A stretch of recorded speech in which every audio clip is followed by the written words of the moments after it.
Igaunijā 10. līdz 12. klasē skolēni daudz kur mācās valsts ģimnāzijās, kas ir arī valsts dibinātas.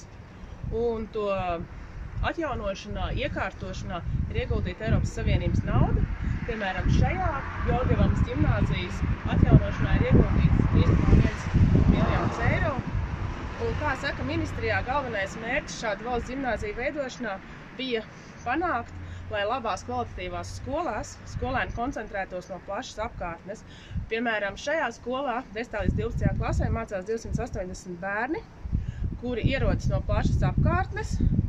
Un pēc šīs skolas dibināšanas divās apkārtnes skolās vairs nav vidusskolas klašu, jo skolēni koncentrējas šeit. Šeit ir daudz skolotāju, plašas iespējas izvēlēties specializētos kursus. Un Igaunijas izglītības un zinātnes ministrijā spriež, ka tas bijis ļoti pareizs lēmums veidot šādas valsts ģimnāzijas. In our school we have 50 elective courses. Mūsu skolā piedāvājam 50 mācību izvēles kursus. Tik daudz kursus varam piedāvāt tāpēc, ka mūsu skolotāji var pasniegt arī mācību kursus jomās, kas saistīti ar kādu viņa hobiju. Aizrautību, piemēram, investēšanu, iešanu pārgājienos, lietas, ko skolotājiem patīk darīt. Viņi var iemācīt arī skolēniem. Protams, mums ir arī sadarbība ar Tartu universitāti, jo esam maza skola un mums nav visa nepieciešamā aprīkojuma ķīmijas, fizikas un bioloģijas mācību kursiem.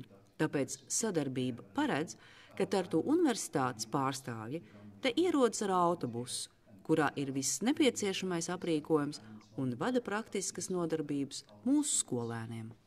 Tā kā dibinātas valsts ģimnāzijas, daudz vietu pašvaldībām nācies atteikties no pašu dibinātajām vidusskolām. Jelgavā agrāk bija 2 pašvaldību vidusskolas, bet tagad nav nevienas. Ir tikai valsts ģimnāzija un pašvaldības pamatskola. Tomēr Igaunijas izglītības un pētniecības ministrijā apgalvo, ka galvenais iemesls valsts ģimnāziju dibināšanā bija dažādot izglītības piedāvājumu. Sākām tās veidot 2010. gadā.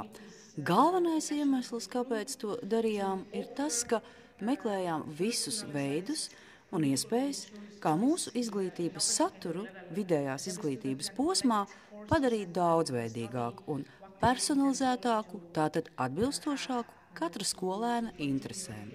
Katrs skolēns var izvēlēties apgūt tādus mācību kursus, kādi viņam nepieciešami, lai sagatavotos izglītības turpināšanai pēc vidusskolas pabeigšanas. Tas ir galvenais iemesls, lai dažādotu izglītības iespējas.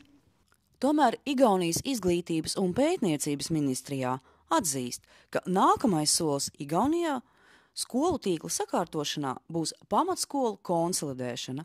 Par to šobrīd uzsāktas sarunas ar pašvaldībām un to plāns, kā atbalstīt lauku skolu, kurās var mācīties līdz 6. klasei, saglabāšanu, tām līdzīgi kā atzīst Latvijā, jābūt salīdzinoši tuvu bērna dzīves vietai, toties 7. līdz 9. klašu skolēniem. Igaunijas valdības ieskatā būtu jāmācās lielākās klasēs un skolās.